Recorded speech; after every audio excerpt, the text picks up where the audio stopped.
சித்திரபுத்திர தைரார் வந்து சிறப்பு செய்தியை கணக்கு அப்பப்போ கொடுத்துட்டு போறார். அப்பப்பவும் சொல்லிட்டு போறாரு. நாரதர் வந்து நடக்கும் செய்தியை உரைக்கிறார். நடக்கும் செய்தியை உரைக்கிறார். வாயு வருட மொத்தம் பெருக்காரு. பெருக்கு வேலை அவர்கள் தானே. சூரியன் திசைவாரி உதித்தான். திசைவாரி குடிக்கிறான். அக்கிரி பகவான் வந்து 1 கோட்டை 1000 கோட்டை அரிசி சமையல் நடக்கு. 1000 கோட்டை சமையல் நடக்கிறது. சரஸ்வரியா சங்கீதம் ஆடுகிறாள். அவர் ஆகத்த பாக்கியோ தெய்வத்தை ஆட்டிய மாதர்களோ நடனம் ஆடுகிறார்கள். நடனம் ஆடுகிறார்கள். கைலாசத்துல கல்யாண வீடு கர கர கர கர இருக்கு. பறக்கு எல்லாமே அந்த வேலை செஞ்சுக்கிட்டு இருக்க. அவங்க வேலையை அவங்க தெரிந்தா பாக்குறாங்க. ஆமா, பால் கூட கொண்டு வருகிறார்கள். சக்தி சிவன் இருவேர்களுக்கு அலங்காரம் அபிஷேகங்கள் செய்தார்கள். அபிஷேகம் அழகான ஆணி கைலாசத்தில் அன்னைக்குதான் பாருங்க. அப்படி இருக்கு கைலாசம். எப்படி பகவானுக்கும் பார்வதிக்குதான் கல்யாணம். கல்யாணம் இல்ல, அப்ப எப்படி இருக்கும்? இந்த பெண்ணரே எம்புருடைய கருடகாந்தருவர்கள் ஆண்முகன் நந்திதேவன் நாரதன் குடிவடை ஜனங்கள் அழைத்து கோடி மக்களும் அத்துணை கோடி மக்களும் சக்தி சிவனுடைய திருக்கல்யாண விழா அல்லவா? சிவனுடைய கல்யாணம் அல்லவா? அப்ப பார்க்கவே எல்லாருக்கும் ஒரு ஆசை வரும். கண்டிப்பா சிவனுடைய கல்யாணத்தை பார்க்காமனா ரொம்ப நினைப்பாங்கல்ல. திருக்கல்யாண விழாவை காண்பதற்கு அத்தனை கோடி மக்களும் கைலாசம் வந்தாச்சு. கோடான கோடி மக்களும் தான் கைலாசம் வந்தாச்சு. ஒரே இடத்துல எல்லோரும் ஒன்று கூடி நின்றார். ஒன்றாகவே நின்றார். பூமி பாறை ஒரு இடத்துல சுமக்க முடியுமா? ஒரு இடத்துல அவள் கூட சுமக்க முடியுமா? பெண்தானா அவள்? அம்மா, பெருமை உள்ள பெண் தெய்வம் இல்லையா? பூவாரேவி பொறுமையுடன் சிறந்தவள். ரொம்ப அமைதியான ஐயோ, பொறுமை இல்ல. அதனால் தென்கயிறை உயர்ந்தது, வடகயிறை தாழ்ந்தது. வடகயிறை தாழ்ந்தது. உங்களை மாதிரி வெயிட் போட்ட ஆள்கள் கூட ஒரே இடத்துல வந்து குமிஞ்சு இருக்காங்களா? 140 கிலோ மொத்தம் வெயிட் கேட்டா ஜேஜிபி வண்டி வச்சுதான் தூக்கணும். நல்லா மொக்கா இருக்கான். தென்கயிறை தென்கோடி உயர்ந்தது, வடகயிறை தாழ்ந்தது. வடகயிறை தாழ்ந்தது. அப்போ அங்க தென்கோடியில இருக்கக்கூடிய மக்கள் இந்த திருக்கல்யாண விழாவை பார்க்க முடியும். ஏன்னா நம்ம பார்க்க முடியும். எல்லாரும் ஒரு இடத்துல இருக்கும். ஒன்றாகவே இருக்கிறாங்களே. வடகோடி மக்கள் தாழ்ந்திருக்கே நம்ம எப்படி கல்யாணம் வேணா பார்க்க முடியும்? திருக்கல்யாணத்தை காண முடியவில்லை. முடியாது. முடியாது இல்ல? முடியாது. உண்மைதான. கைலாசம் தென்கோடி உயர்ந்து வடகோடி தாழ்ந்த உடனே அப்படி தாழ்ந்த உடனே இது என்ன பண்ணலாம்? ஏது பண்ணலாம்? இந்த நிலைமையில் திருக்கல்யாண விழா நடக்க முடியாது. இன்னைக்கு கல்யாணம் நடக்காது. அதனால் இந்த உலகம் சமநிலை பெற வேண்டும், சமமாகவே இருக்க வேண்டும். உலகம் சமநிலை அடைந்தால்தான் அவன் கல்யாணத்தை திருக்கல்யாணத்தை காண முடியும், நடத்த முடியும், எல்லா மக்களும் பார்க்க முடியும். அத்துணை மக்களுக்கும் அதில் காட்சி அளிப்பாரு. கண்டிப்பா. சரி, என்னை இறைவனுடைய ஆண்டவனுடைய செயலால் ஆண்டவை ஆரிகளை கெண்டவனவார் எண்ணினார். பாதிக்கப்பட்டது பாதிக்கப்பட்ட கோயில். சரி, என் ஊருடையாரையும் வாசல் பவுசோடு இருக்கும் போதிலும் என் ஐயர் அகதீஸ்வரர் எனக்கு போக போயிட்டானே. ஆமா, இந்த கொம்ப மாமுனி நீங்க கொம்பமானதான் வந்து உட்கார்ந்து இருக்காரு. ஆமா, கரெக்ட். அந்த அகதீஸ்வரரை போடலன்னா நீங்க கொம்பமான நமக்கு ஏது எப்படி வர முடியும்? அப்படி கொம்பமானது அகதீஸ்வரமலைக்கு அப்பேற்பட்ட அகஸ்தீஸ்வரரை பார்க்க வேண்டும் என்று ஐயா அப்படி வாராரு. ஊருடையாரைகள் ஐயன் வாராரு. வந்தாச்சு. அகதீஸ்வரமலை வந்தா வெள்ளை குதிரையிலே அப்படி கொண்ட வாசலை தரத்தில் உண்ணார் என்று கொண்டு அப்படி உள்ள போறாரு. ஐயன் உள்ள போறாரு. அகஸ்தீஸ்வரரை காண வேண்டும் என்று பூருடையார் வந்த ஏறோ அந்த காவலுக்கு இருக்காரே. யாரு?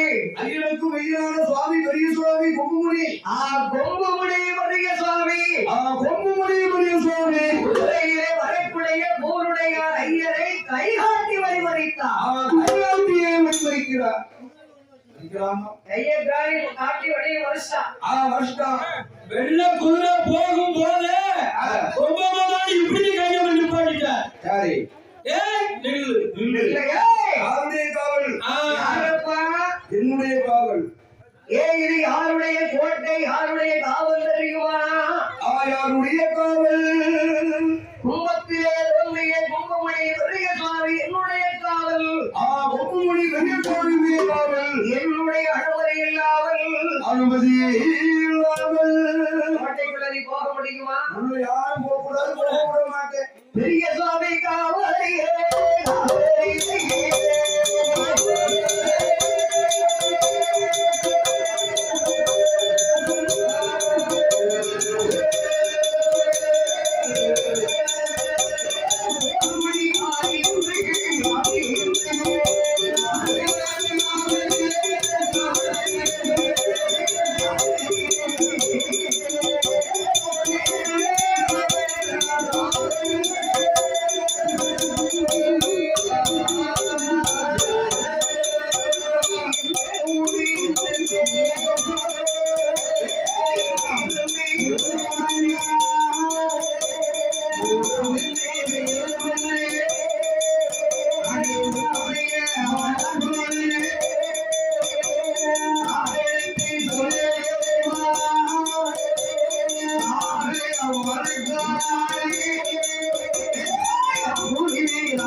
யாரப்பா நீ?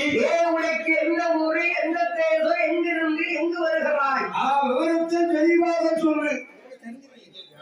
இது என்னுடைய காவல். கொம்புமாவுடி பெரிய சுவாமியுடைய காவல். இந்த கொம்பு மாவுடையுடைய காவலுக்குள் அட்டை வைக்காது அதற்காத்து வீசாதபடி கண்ணின் கருத்துவா காத்து வருகிறேன். கட்டி காத்து வருகிறேன். என்னுடைய அனுமதி இல்லாமல் உள்ள போக முடியாது. கோட்டைக்குள்ள உள்ள போக முடியாது. ஐயா உனக்கு கும்பிடுங்க. நான் யாருன்னு தெரியல. நீ யார் தெரியாம தானே புரிஞ்சுக்கிட்டு இருக்க. நீ யாரா இருந்தாலும் சரி, எவராக இருந்தாலும் சரி, என்னுடைய காவல் என்னுடைய கோட்டை. என்னுடைய கோட்டை. கொஞ்சம் குறையா பொறுமையா. சுவாமி இசையில் இருக்கிறார், தவத்தில் இருக்கிறார், யாகத்தில் இருக்கிறார், யாகம் பண்ணி கொண்டிருக்கிறார். என் அகத்திய மகாமுனிவர் மகாமுனிவர் பெரிய யாகத்தில் இருக்கிறார். யாகம் உலகத்திலே பெரிய யாகம். அவளை இப்படி பார்க்க முடியாது. கிருஷ்ணாவுக்கும் சொந்தம் பண்ணக்கூடாது. அதனால சரி ஐயா நீங்க போயிட்டு அப்புறமா வாங்குவோம். யாகம் முடிஞ்ச பிறகு வாங்குவோம். யாகம் முடிஞ்ச பிறகு வரணுமா? ஆமா சுவாமி. என்னப்பா அது அநியாயமா போச்சு. அவர் யாரு என்று நினைத்தார். பேசுறாரு. பேசிக்கிட்டு இருக்காரு. உள்ள யாரு? என் வருவாத்தனை வரவேலை குடிகொண்டிருக்கிற ஐயன் ஊருடைய ஐயன் என்று அறியவில்லை.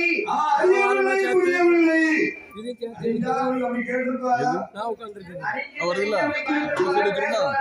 அழுக்குள்ளதா இருக்குமா? மாணிக்கம் அழுக்குள்ளதா இருக்கும். ஆமா சரி அப்படின்னு சொல்லி கேட்கிறாரு. ஆமா. அப்ப ஐயா பூருடைய சொல்றாரு, இல்லப்பா நான் எப்பேற்பட்ட ஆளு, தென்னாட்டிலே வேறு முகழ்ந்த கீர்த்தி பெற்று விளங்குகின்ற வருவாத்தை வரவேறு குடிகொண்டிருக்கும் ஐயா 1000 குடிகொண்ட அருகவே சுதன் ஐயனுக்கும் ஐயனாக பிறந்தவர்களை இந்த பூருடையார் வந்திருக்கேன் சொல்லி அப்படி என்று சொல்லு. சொல்லு. உன்னை பேரு பெண்ணு காணத்து பிறகு ஐயா நீ என் பேர சொல்லுப்பா. சரி நான் புறவிட ஐயா சொல்லு. என்னுடைய காவலில் அனுமதி இல்லாமல் இப்படி பார்க்கவே முடியாது. முடியாது ஐயா. ஆஹா. அகத்திய மகாமுனிவரை இப்படியே பார்க்க முடியாது. ஆமா. இன்று போய் நாளை வா. நீ இன்றைக்கு போய் நாளைக்கு போ. வருஷத்துக்கு ஒரு முறை வந்து போவது வழக்கம் இல்லையா? வணக்கம் தானே. போகவே கூடாது. போகவே கூடாது. அது என்ன? இது இல்லப்பா உன்னுடைய காவலாக இருக்கட்டும்.